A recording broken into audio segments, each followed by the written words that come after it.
आज हम बात करने जा रहे हैं 69,000 शिक्षक भर्ती के 5 साल के संघर्ष की कहानी के बारे में। आखिर क्या है इनकी 5 साल के संघर्ष की कहानी, चलिए देखते हैं आगे वीडियो में। इलाहाबाद हाई कोर्ट की लखनऊ की डबल बेंच ने उत्तर प्रदेश में सहायक शिक्षक भर्ती परीक्षा टीआरआई के तहत 69,000 शिक्षकों की नियुक्ति के लिए जून 2020 में जारी चयन सूची और 6800 अभ्यर्थी 5 जनवरी 2022 की चयन सूची को दरकिनार कर नए सिरे से सूची बनाने के आदेश दिए हैं। वहीं अब इस भर्ती के बारे में हर कोई जानना चाह रहा है कि आखिर ये भर्ती कब हुई थी और कितने अभ्यर्थियों ने परीक्षा दी थी। इस खबर में आप इस भर्ती के 5 साल के संघर्षों के बारे में कहानियों को जानेंगे और इसके संघर्ष को जानेंगे। ये बात है 5 दिसंबर 2018 को। यूपी में 5 दिसंबर 2018 को 69,000 सहायक शिक्षक भर्ती का विज्ञापन आया। इस परीक्षा के लिए कुल 4,31,000 आवेदन प्राप्त हुए थे। 5 जनवरी 2019 को इसकी लिखित परीक्षा हुई। इस परीक्षा में 4,10,000 अभ्यर्थियों ने परीक्षा दी। फिर 6 जनवरी 2019 को परीक्षा का पासिंग मार्क घोषित किया गया, जो अनारक्षित के लिए 65% और आरक्षित के लिए 60% था।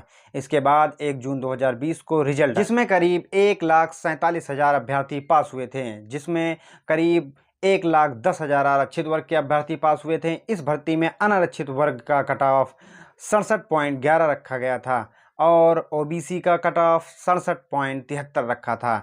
SC/ST का कट ऑफ 61.01 था। इस कट ऑफ को देखने के बाद ओबीसी वर्ग के अभ्यर्थियों में असंतोष जगा कि ओबीसी और जनरल के बीच में कट ऑफ का अंतर बेहद कम है। इस मामले में लड़ाई लड़ रहे रईस चौधरी बातचीत में बताया कि इसके बाद ओबीसी वर्ग के अभ्यर्थियों ने बेसिक शिक्षा विभाग की वेबसाइट से पूरे परिणाम की लिस्ट को डाउनलोड कर इस पूरी लिस्ट पर रिसर्च किया, जिस पर उन्होंने पाया कि इस भर्ती में ओबीसी वर्ग को 27% की जगह सिर्फ 3.86% आरक्षण मिला है और SC वर्ग को 21% की जगह सिर्फ 16.2% आरक्षण दिया गया है। जिन पर विद्यार्थियों ने देखा कि इस भर्ती में बेसिक शिक्षा नियमावली 1981 और आरक्षण नियमावली 1994 का उल्लंघन हुआ है।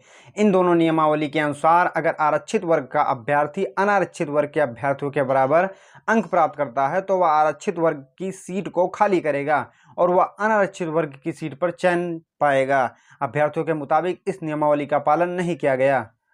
अक्टूबर 2020 में राष्ट्रीय पिछड़ा आयोग पहुंचे अभ्यर्थी। इसके बाद पूरी लिस्ट पर रिसर्च करने के बाद कुछ अभ्यर्थी अक्टूबर 2020 में राष्ट्रीय पिछड़ा आयोग पहुंचे और कुछ अभ्यर्थी हाई कोर्ट भी चले गए। इस दौरान कोर्ट में बेसिक शिक्षा विभाग के अधिकारियों को तलब किया गया और अधिकारियों से राष्ट्रीय पिछड़ा आयोग ने भी मूल चयन सूची मांगी गई, पर किसी अधिकारी ने मूल चयन सूची नहीं दिखाई। इस दौरान बेसिक शिक्षा विभाग के सचिव प्रताप सिंह बघेल आयोग में विभाग का पक्ष रखते थे। इस मामले की लड़ाई लड़ रहे राजेश चौधरी ने कहा कि इस दौरान राष्ट्रीय पिछड़ा आयोग के उपाध्यक्ष लोकेश प्रजापति ने बेसिक शिक्षा सचिव को फटकार लगाई और कहा था कि प्रत्येक शिक्षा की एक मूल चयन सूची बनाई जाती है, जिसमें अभ्यर्थी के गुणांक, कैटेगरी, सब कैटेगरी, जन्मतिथि आदि का उल्लेख किया जाता है, लेकिन आपने इस भर्ती की मूल चयन सूची ही नहीं बनाई और सिर्फ अभ्यर्थी का सीरियल नंबर, रजिस्ट्रेशन नंबर लिखा है, पर बाकी चीजें छोड़ दी गई हैं। सवाल हुआ कि आपने यह नहीं बताया कि अभ्यर्थी का चयन कौन सी कैटेगरी में हुआ, ये विकलांग है, महिला है या क्या है, इसका गुणांक भी नहीं बताया गया। बता दें, इसमें चयन के लिए जो मेरिट बननी थी वो सहायक अध्यापक लिखित परीक्षा का 60% अंक प्राप्त, हाई स्कूल का 10%, इंटर का 10%, ग्रेजुएशन का 10% और बीएड या बीटीसी का 10% लिया जाएगा।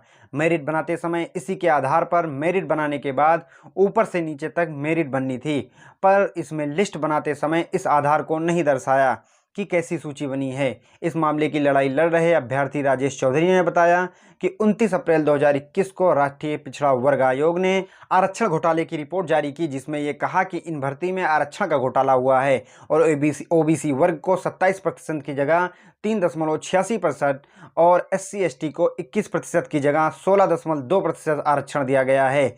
इस भर्ती में आरक्षण का घोटाला करने वाले अधिकारियों के खिलाफ कड़ी से कड़ी कार्रवाई की जाए और इस रिपोर्ट को माना जाए कि आरक्षित वर्ग के अभ्यर्थियों को न्याय दिया जाए। वहीं 5 जनवरी 2022 को इस रिपोर्ट के आधार पर योगी सरकार में 19,000 आरक्षण के घोटाले की जगह 68% सीट पर घोटाला स्वीकार कर लिया, जिसके बाद जो अभ्यर्थी धरना दे रहे थे उन्होंने कहा कि या तो मूल चयन सूची जारी की जाए या तो अभ्यर्थी इस प्रकरण में मूल याची हैं, उनको पिटिशनर रिलीफ देते हुए उनको चयन किया जाए, पर इस पर सुनवाई नहीं हुई। इस प्रकरण में सरकार ने 6800 सीट पर गलती होना तो माना, लेकिन इनका कोई शासनादेश जारी नहीं किया।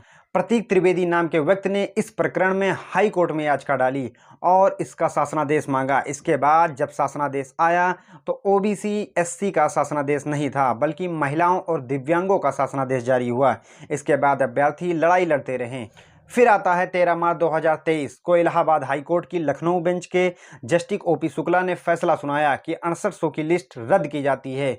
इस लिस्ट को पूरी तरीके से रद्द किया गया और फैसले में लिखा गया कि 6800 की लिस्ट देने के बाद 13,000 के करीब कुछ अभ्यर्थी और बचते हैं जिनके साथ न्याय हो। इस आदेश में ये भी लिखा गया कि जो बच्चों की लिस्ट आई है वो एक आकस्मिक लिस्ट है। और इसी आदेश में एक बात और लिखी गई जिसमें था कि आरक्षित वर्ग के अभ्यर्थियों की इस परीक्षा में ओवरलैपिंग नहीं होनी चाहिए। मसलन आरक्षित वर्ग का अभ्यर्थी अगर अनारक्षित वर्ग के अभ्यर्थियों के बराबर अंक प्राप्त करता है तो वह भी अनारक्षित वर्ग की श्रेणी में न जाकर वो अपने आरक्षित वर्ग की श्रेणी में ही रहेगा। इसके बाद ई कोर्ट की डबल बेंच गए अभ्यर्थी। वहीं 17 अप्रैल 2023 को इस आदेश को लेकर कुछ अभ्यर्थी हाई कोर्ट की डबल बेंच चले गए थे और वहां चैलेंज किया गया कि हाई कोर्ट सिंगल बेंच ने जो ऑर्डर दिया है उसमें आरक्षित वर्ग का अभ्यर्थी चाहे कितना भी अंक प्राप्त कर ले वो आरक्षित वर्ग की श्रेणी में ही रहेगा। यह गलत है, क्योंकि उत्तर प्रदेश सरकार की बेसिक शिक्षा नियमावली 1981 और आरक्षण नियमावली 1994 तथा उत्तर प्रदेश सरकार की इन भर्ती का शासनादेश ये कहता है कि यदि आरक्षित वर्ग का अभ्यर्थी अनारक्षित वर्ग के अभ्यर्थियों के बराबर अंक प्राप्त करता है तो अनारक्षित वर्ग की सीट पर आएगा और आरक्षित वर्ग की सीट को खाली करेगा। फिर 19 मार्च 2024 को जस्टिस अताउर रहमान मसूदी और जस्टिस ब्रिजराज सिंह ने इस मामले की सुनवाई करते हुए इसके फैसले को रिजर्व कर। अब 13 अगस्त 2024 को इसका ऑर्डर कोर्ट में सुनाया गया जिसमें लिस्ट को दोबारा बनाने की बात कही थी। 16 अगस्त 2024 को इसे लेकर लिखित ऑर्डर आया जिसमें कहा गया कि बेसिक शिक्षा नियमावली 1981 और आरक्षण अधिनियम 1994 के मुताबिक आरक्षण नीति का पालन करते हुए नई चयन सूची बनाई जाए।